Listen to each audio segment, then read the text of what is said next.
Ok, se pueden sentar. Estamos en 1 Timoteo 4, como ya saben.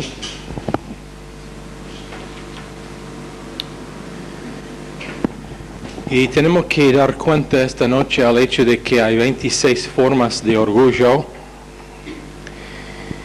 Y de vez en cuando se escucha una declaración como: vendrá un día cuando no necesitaremos más doctrina.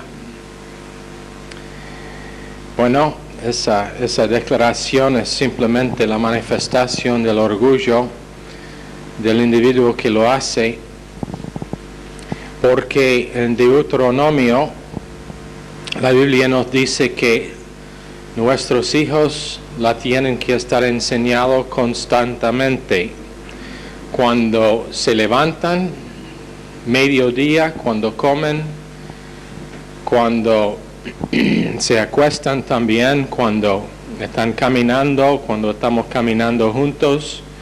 Doctrina, doctrina, doctrina. Pablo enseñó doctrina y no sabemos por cuánto tiempo en Éfeso, pero cada día y noche, mañana y noche, 2 veces por día, 7 días por semana.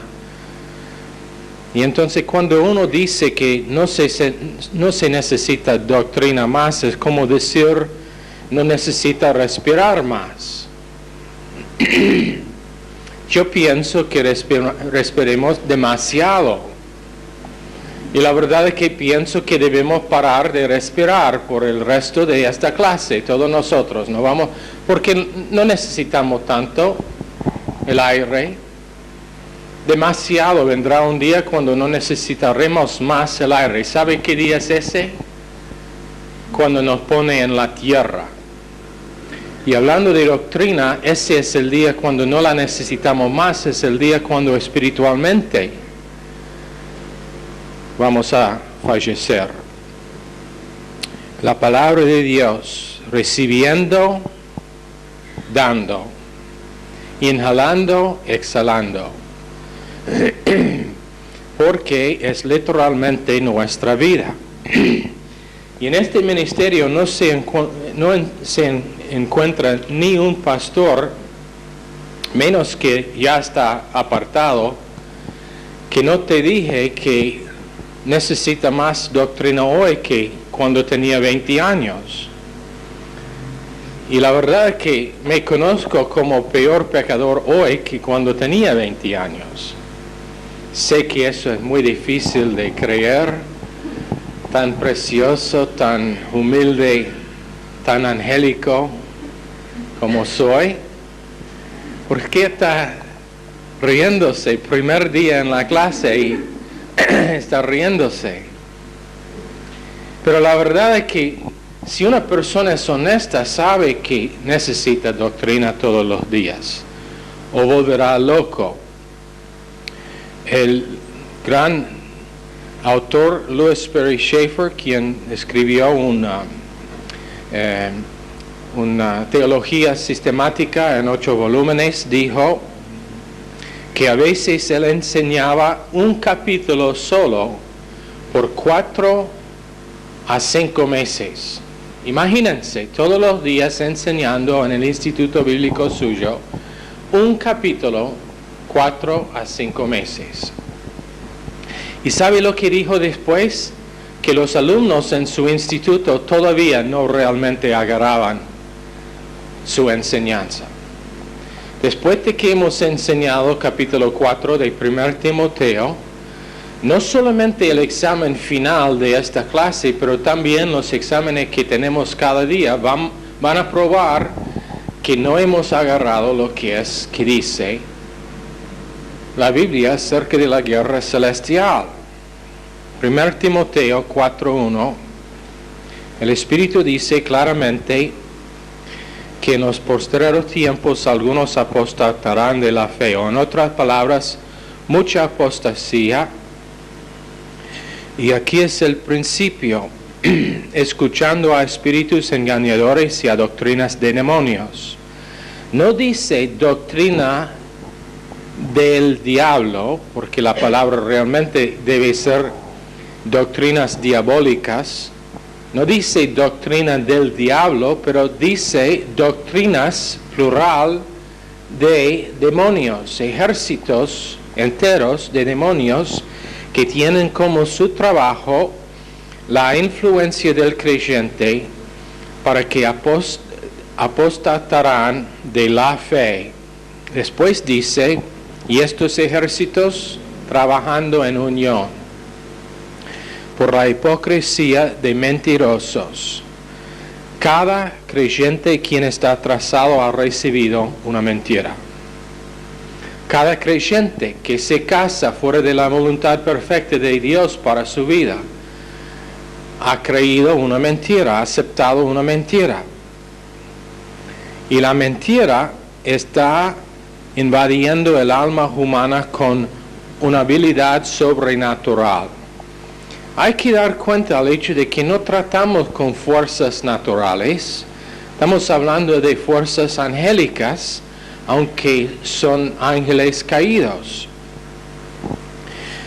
Jesús dijo a los fariseos que estaba de su padre el diablo y que quien era mentiroso desde el primer momento, hecho de mentiras. Y él no mienta como gente mienta, porque cuando él mienta empieza una cadena de mentiras. Es una cadena de mentiras, una mentira intentando a cubrir otro. Teniendo cauterizada la conciencia, no vamos a leer de nuevo los versos que siguen con respecto a comida, pero en verso 7b dice, ejercítate para la piedad. Y la cosa que queremos decir es, hay que tener ejercicio en piedad, en espiritualidad, porque no es automático. Se requiere ejercicio para correctamente interpretar las escrituras, para vivir la escritura, para crecer cada día, precisamente para estar establecido mentalmente y con los pensamientos de Dios, y para tener emociones sanas y un alma que es sana. Y eso es lo que queremos tocar esta noche. ¿Se acuerdan la palabra que tocamos la última vez? Nikao, que significa ganador, porque es el participio del verbo. Nikao es un verbo griego, pero cuando se usa el participio, se usa en la forma de un nombre y significa ganador. Después tenemos otra palabra, phelos, que significa malignidad o infección o maldad, pero también significa perdidor. Y eso vamos a enseñar cuando llegamos en la doctrina de los perdidores. Pero si investiga esta palabra, va a ver que significa ganador.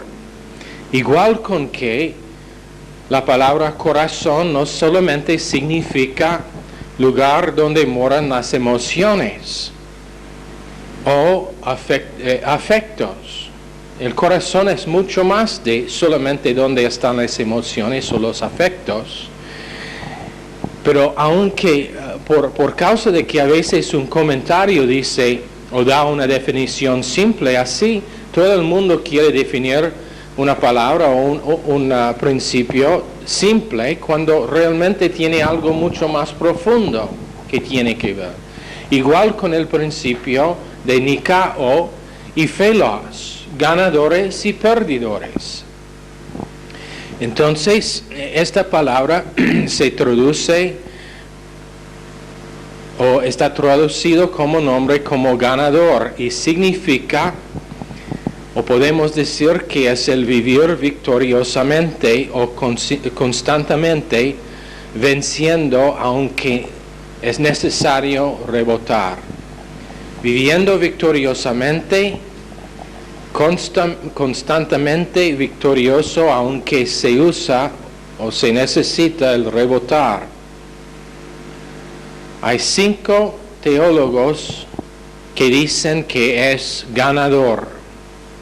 En repaso, significa que uno no tiene su agenda personal, no hablando del libro, pero hablando del hecho de que él está intentando cumplir algo que tiene que ver con sí mismo, pero no tiene que ver con el plan y la voluntad de Dios.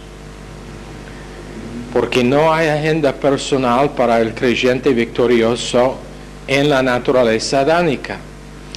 Abran sus Biblias a 1 Corintios capítulo 7 como ilustración para el matrimonio. Vamos a decir unas cosas esta mañana que probablemente van a molestar varios. En 1 Corintios 7, verso 13, dice: y si una mujer tiene marido que no sea creyente y él consiente en vivir con ella, no lo abandone. De nuevo, si una mujer tiene marido que no sea creyente y él consiente en vivir con ella, no lo abandone.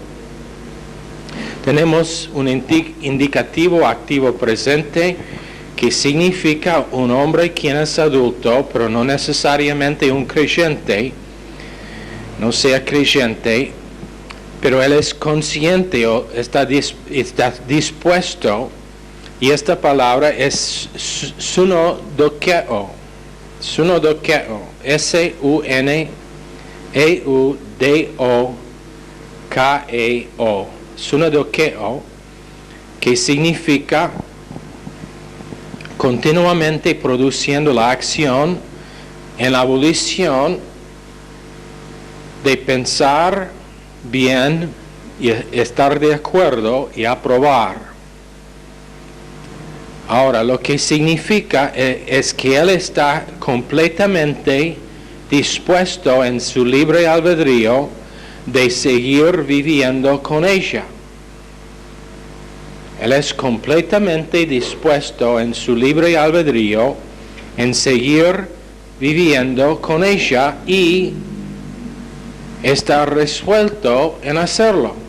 En otras palabras, no tiene ninguna idea de divorciarse ni separarse.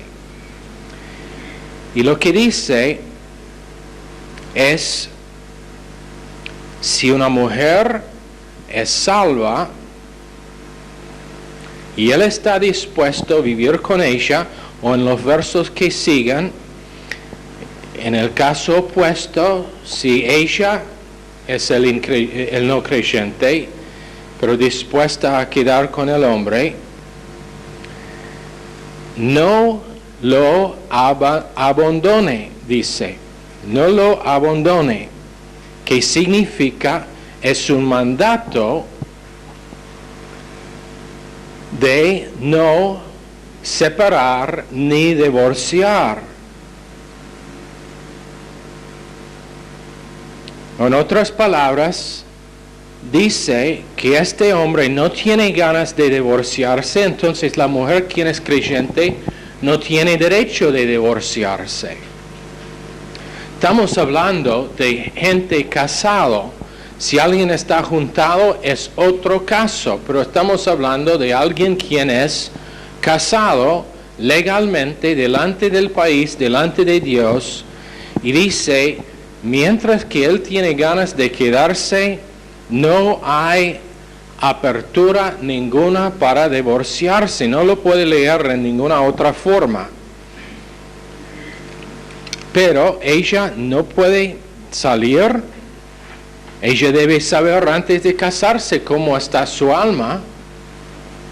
en qué condición es su alma espiritualmente. Pero después ella tiene el derecho de quedar y crecer espiritualmente. Verso 14 dice, porque el marido incrédulo es santificado en la mujer y la mujer incrédula en el marido, pues de otra manera vuestros hijos serán inmundos, mientras que ahora son santos. Entonces, ¿qué significa? Bendición por asociación.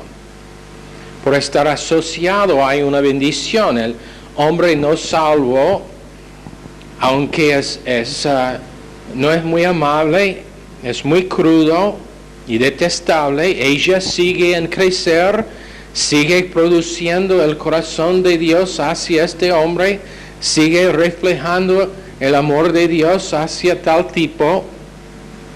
Ella sigue y sigue y sigue dando. Él puede volver enojado, pero el fin de la historia es que tarde o temprano, si ella sigue dando a ese hombre Cristo, un día él va a despertarse y decir, ¿de dónde salió esta mujer? Y va a estar quebrantado y va a responder a Dios a través de ella. Tarde o temprano pasará. Ella tiene la oportunidad de entrar en descanso de fe y tener características de una ganadora, ganando recompensa eterna, mientras que ella está en un matrimonio que es menos que perfecto. Pero descansando en su fe, ni tiene que comentar a otras mujeres acerca de qué mala es su vida. No tiene que comentar a sus amigas qué horrible es vivir con este hombre quien no es salvo. Simplemente está respondiendo a Dios y está enfocado en Jesucristo. Así dice la Biblia.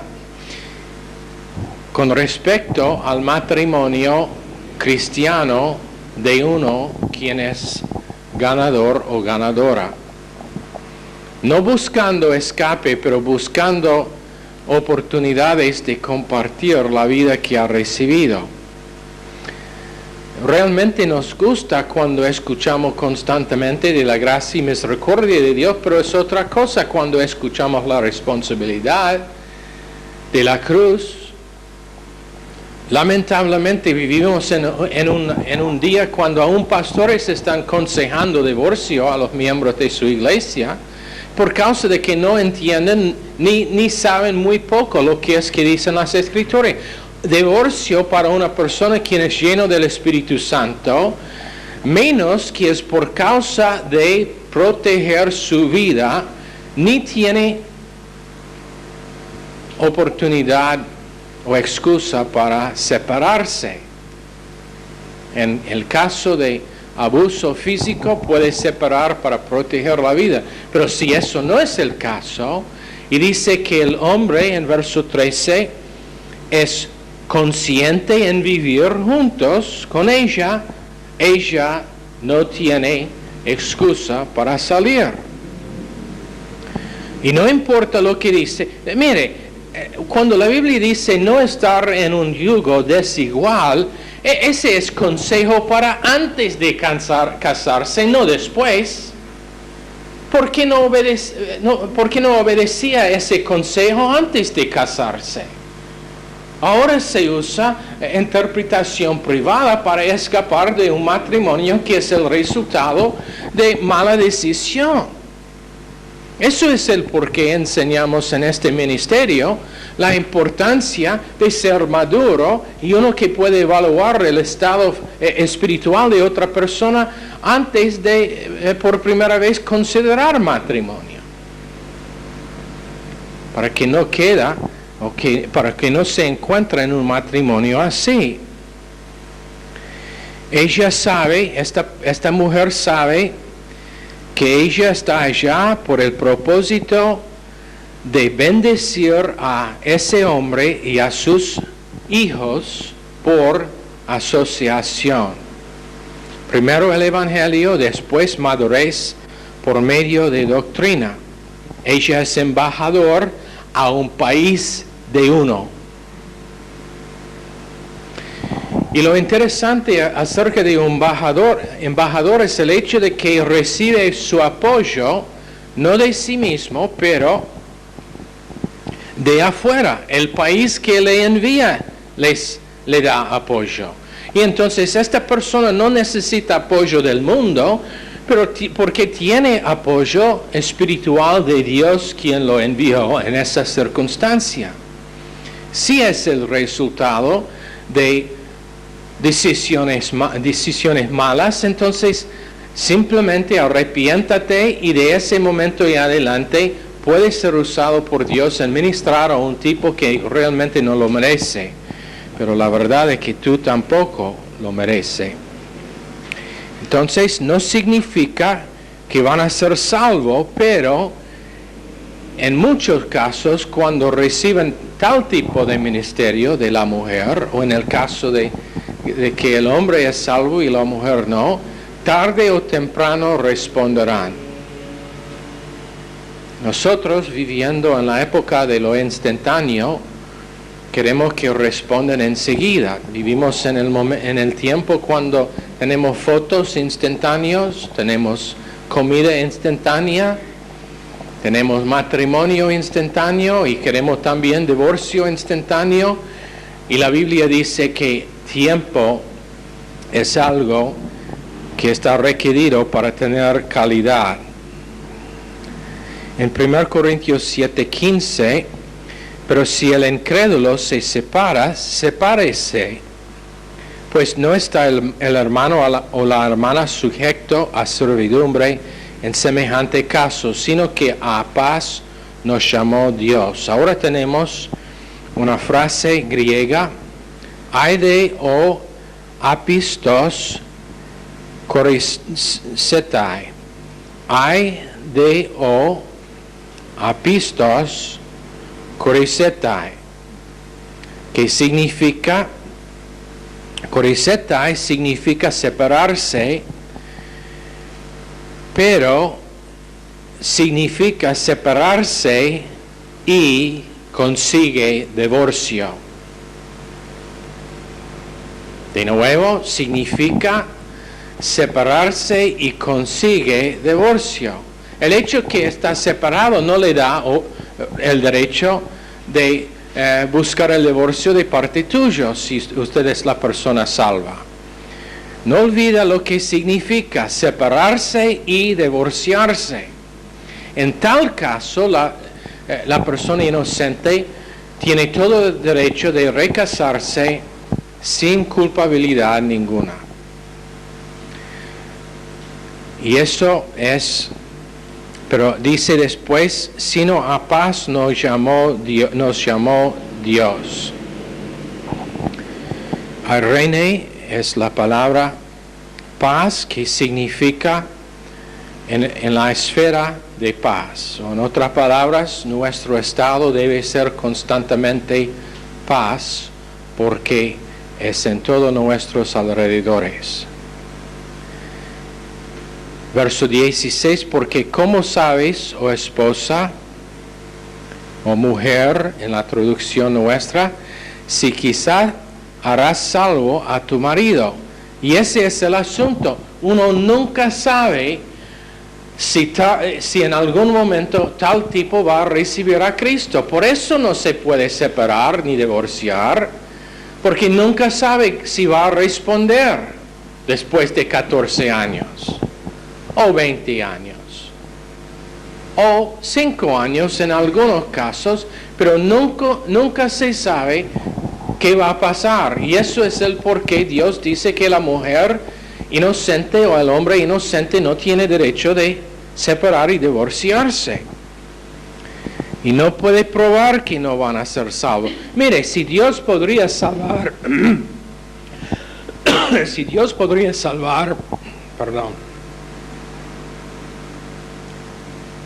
a uno que era culpable como Pablo y cambiarlo en uno que era apóstol, ¿por qué no puede cambiar a un hombre quien es un mal esposo? Pablo era culpable de homicidio. Entonces, una mujer tiene que saber que su esposo no es lejos de la habilidad de Dios en salvarle. ¿O qué sabes tú, oh marido, si quizás harás salva a tu mujer? Nadie sabe es lo que significa. En 1 Corintios 7, 27, 28, estás ligado a mujer, no procures soltarte.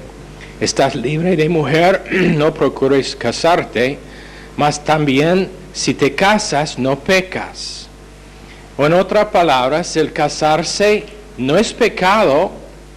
Verso 31, los que disfrutan de este mundo como si no disfrutarán de él, porque el orden presente de este mundo está pasando. En 1 Corintios 7, Pablo está diciendo lo siguiente, que gente que se casan, obviamente tienen que prestar atención a las cosas de su marido o de su esposa y tienen una responsabilidad en el matrimonio.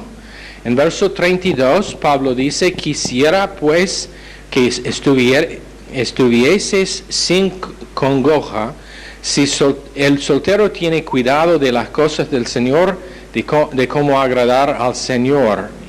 Pero el casado tiene cuidado de las cosas del mundo, de cómo agradar a su mujer. Eso no está equivocado, no está mal, no es algún tipo de error.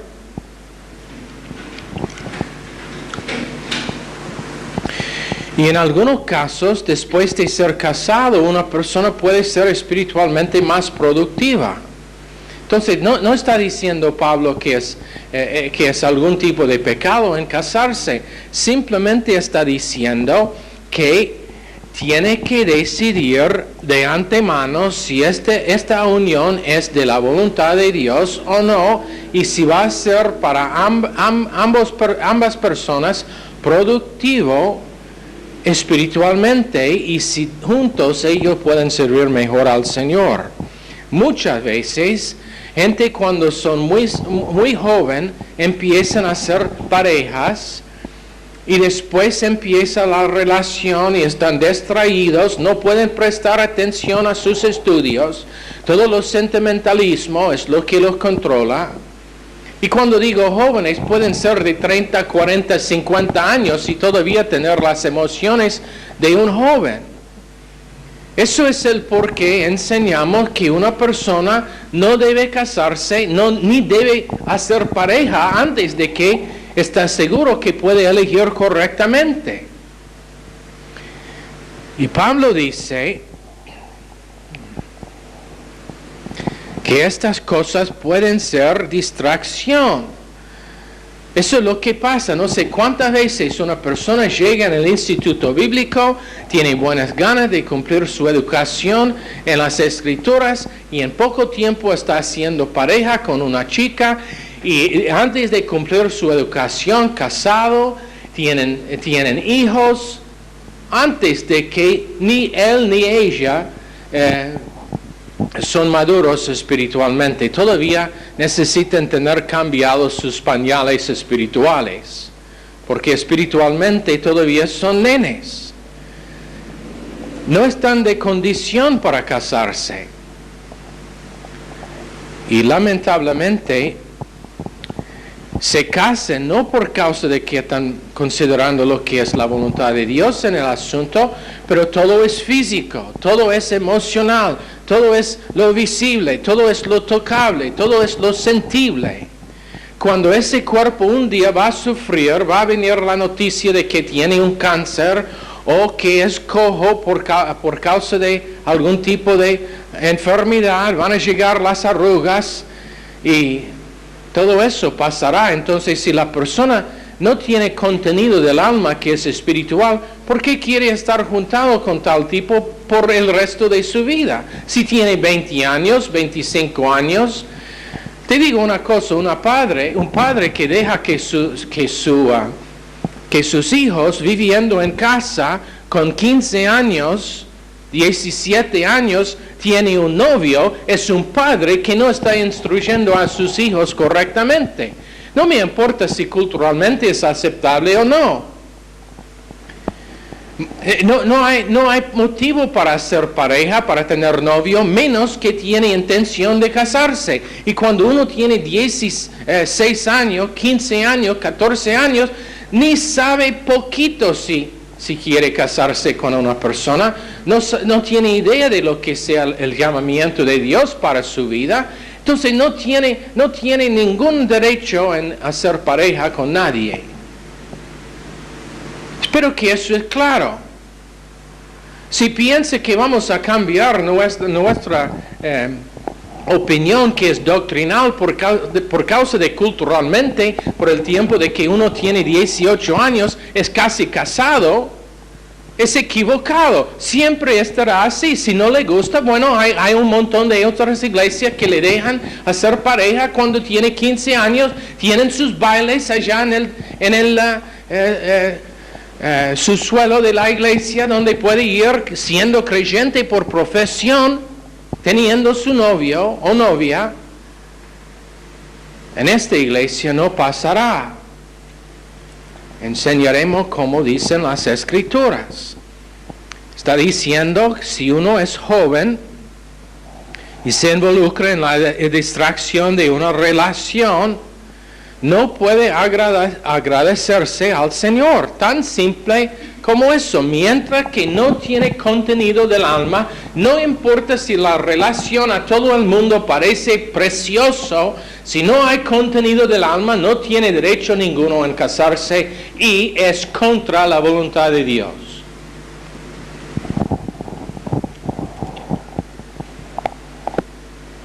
¿Qué?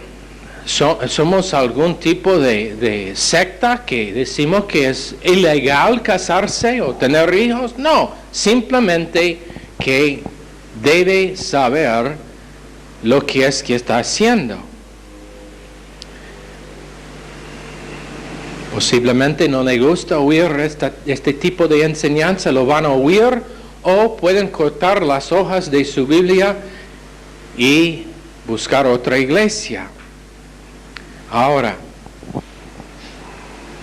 en algunos casos, gente se casan, tienen una familia, empiezan a tener hijos y pasan meses cuando no aparecen en la iglesia o pasan y salen temprano por causa de los hijos.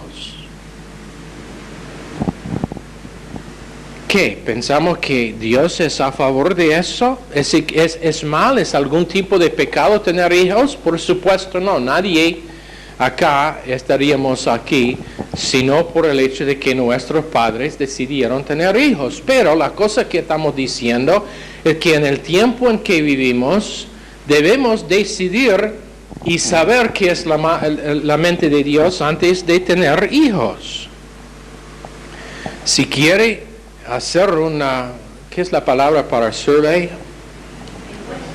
Si quiere hacer una encuesta con chicas de 20 años que ya tienen 2 hijos, van a decirte que no es tan divertido como en la noche que tenían el sexo, en que se embarazaron. Hay tal cosa como responsabilidad.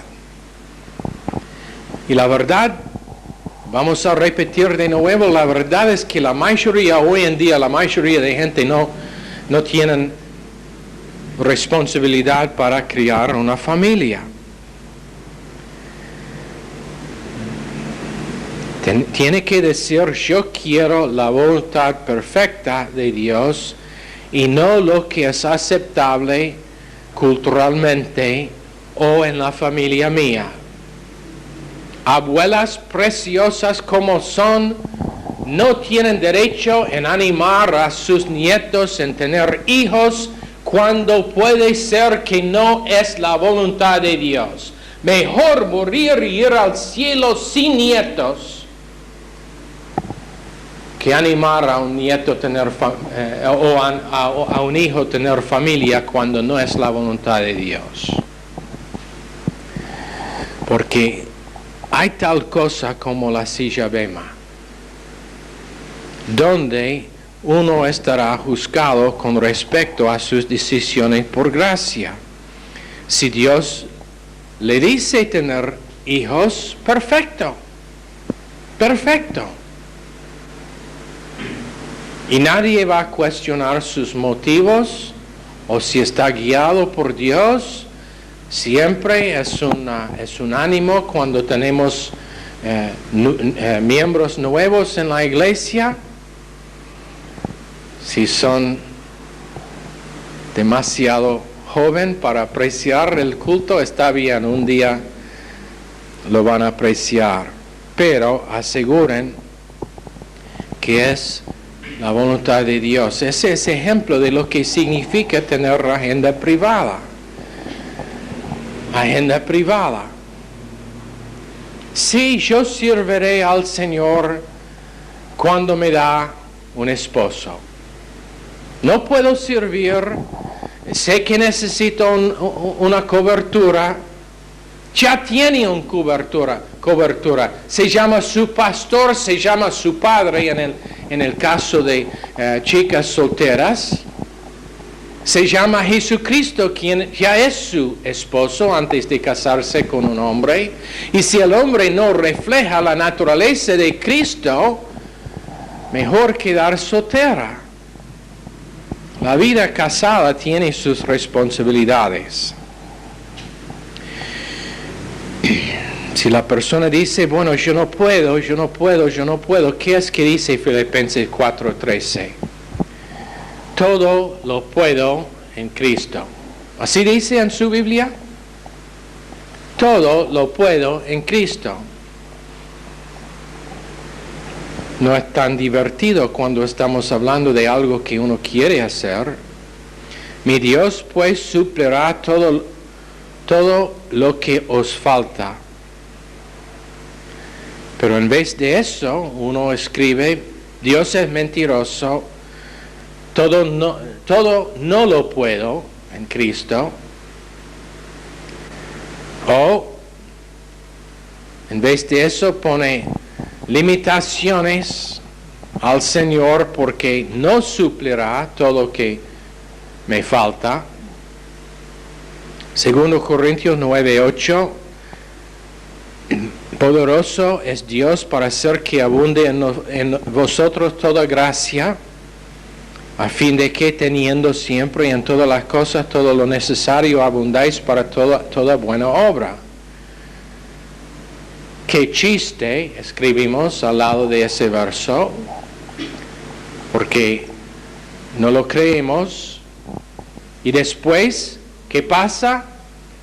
Vamos a la novia y decimos, bueno, yo no estoy de acuerdo con lo que dijo el pastor en el mensaje, en la clase esta noche. ¿Por qué no decir, yo no estoy de acuerdo con lo que dice Dios? No solamente en la clase de esta noche, pero durante toda la eternidad, en su Biblia.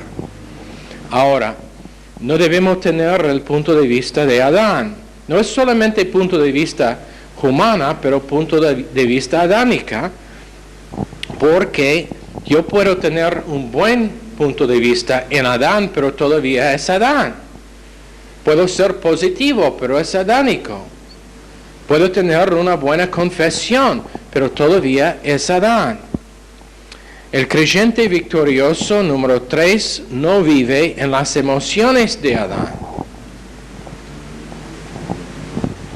Nosotros muchas veces, ¿cuántas veces he visto y he escuchado cuando gente imagina que por causa de que esa emoción positiva es de Dios? ¿Sabe qué?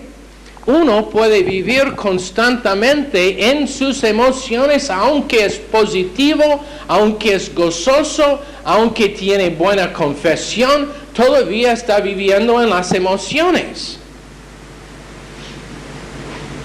Porque no es el resultado de responder a Dios, es resultado de responder a condiciones buenas cuando nada le está enfrentando, cuando nada está pasando mal, cuando la gente está tratando a tal persona positivamente, no hay enfrentas ningunas. Y entonces todo emocional, pero es aceptable porque es positivo.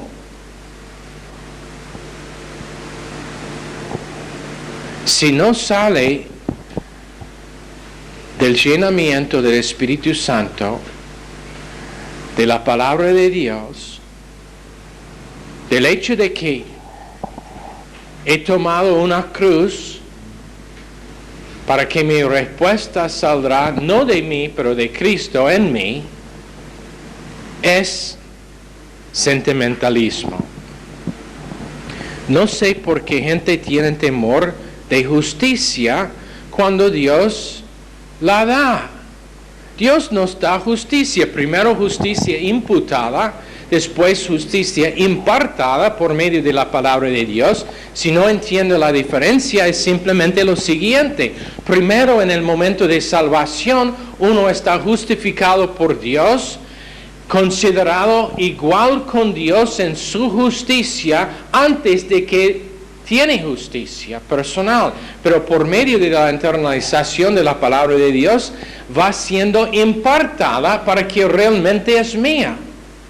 En otras palabras, Dios me considera justo antes de que tengo evidencia de ser justo, pero voy creciendo en doctrina para en poco tiempo tengo algo en mi alma en que Dios me puede mirar y decir, ahora tiene justicia impartada. La palabra de Dios creciendo en sí, siendo manifestado, y esa es justicia impartada. Isaías 32:17, el efecto de la justicia será paz, el resultado de la justicia será tranquilidad y seguridad para siempre. ¿Qué está mal con tener la justicia de Dios cuando produce esos resultados? Paz, confianza, seguridad. ¿Qué está mal con tener una vida justa, recta? ¿Qué significa conforme a lo que Dios dice? ¿No pensamos que Dios nos puede dar tal tipo de vida? Después de crear todo lo que existe, después de crear todo lo que existe, el universo en su inmensidad, después de crear toda la naturaleza en su complejidad, ¿no puede dar a nosotros algo como su justicia y producir en nosotros lo que Él dice? Número 4, no vivimos vivimos en preceptos divinos con gracia espiritual, autoridad, amor y convicciones precisos. Es una cosa que nunca me gusta, es cuando alguien no tiene convicciones precisos. Mejor que alguien tiene convicciones equivocadas, pero firmes, que no tener convicciones. Por lo menos si tiene convicciones equivocadas, demuestra que él tiene carácter, y si tiene carácter y si está instruido, va a cambiar su convicción. Pero la persona que dice, qué sé yo, pues así dicen. No.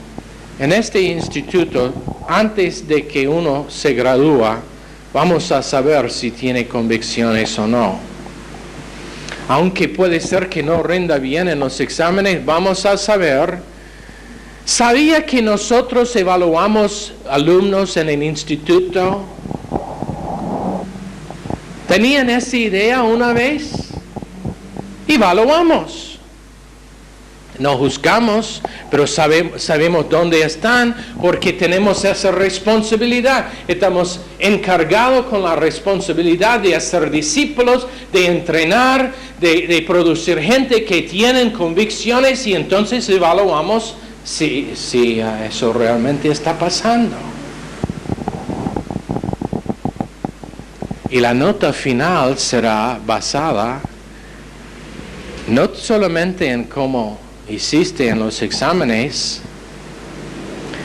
pero en si tiene convicciones o no. Y no estoy hablando de la nota final en la diploma. El creyente vive con gracia espiritual en preceptos divinos y vive en un reino espiritual, en el reino espiritual de Dios o en acción teántrica bajo gracia. Romanos 6:14. Vamos a poner un estándar alto.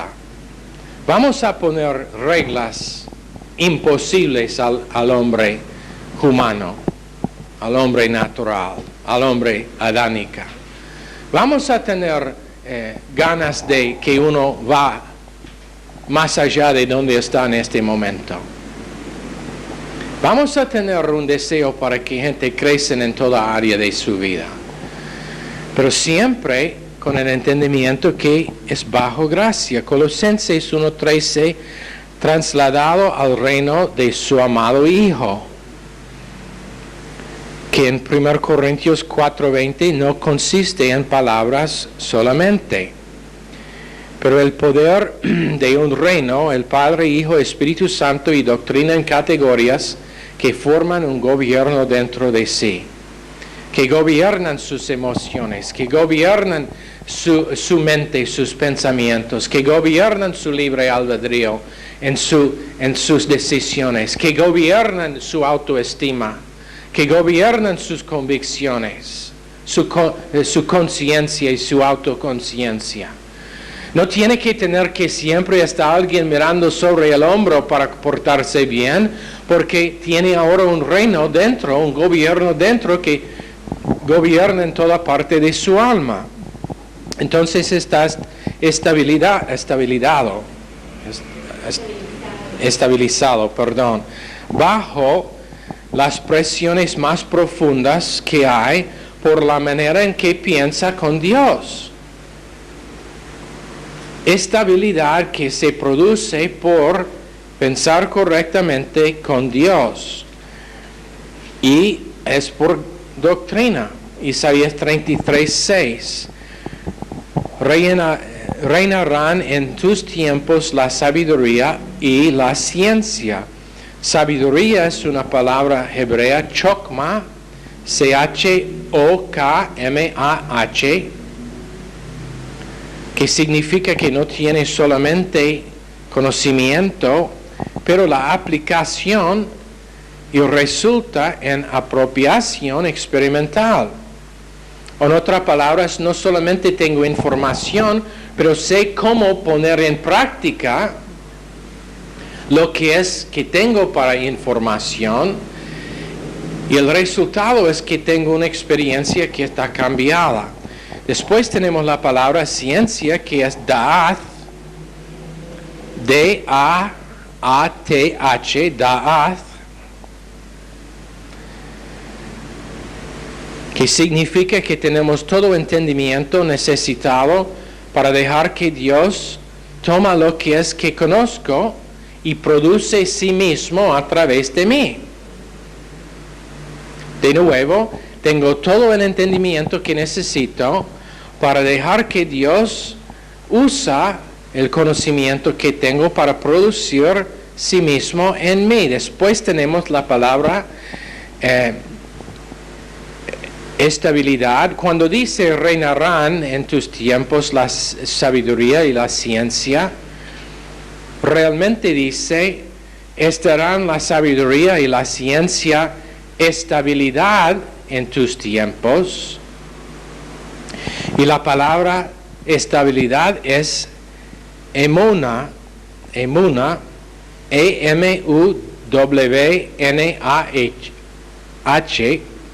E-M-U-W-N-A-H, estabilidad, que significa que uno puede descansar bajo cualquier cosa. Si se cae la casa, descansando. Si hay falta de trabajo, descanso hay. Y después dice, y el poder de salvación, pero realmente debe decir liberación, y el temor o el respeto del Señor es su tesoro. Estabilidad, la cosa más grande que podemos dar a Dios. Y una mujer en casa la puede dar al Señor, tranquila, descansando. Nosotros tenemos la idea de que solamente ellos que construyen gran ministerios, que son misioneros en campos extranjeros, pueden bendecir al Señor, pero la verdad es que no es así. Allá vamos a terminar por esta noche. Señor, pedimos que esta clase ha sido una bendición a cada uno. Bendice durante este fin de semana, pedimos en el nombre precioso de Jesucristo. Amén. Para ellos que están acá en Rosario, no olviden que su primera reunión con Pastor Collins, que es obligatorio, es este lunes que viene. No olviden, primer lunes de cada mes. También van a tener una tarea para el jueves que viene, y esa tarea quiero un papel, ¿cómo decir? Un essay. Redacción corta, media hoja, pero revisando lo que hemos enseñado con respecto a los ejércitos y específicamente con respecto a su influencia en la vida familiar y matrimonial, si es soltero, con respecto a cómo uno puede ser afectado por esos ejércitos. Esto debe ser no repitiendo, no estoy buscando un montón de lo mismo. Muchas veces cuando se escriben este tipo de cosas, todos dicen la misma cosa. Eso no queremos, pero su punto de vista en lo que hemos enseñado, en sus palabras, pero por supuesto usando las escrituras. Media hoja, una faz sería suficiente. ¿Ok? Están despedidos.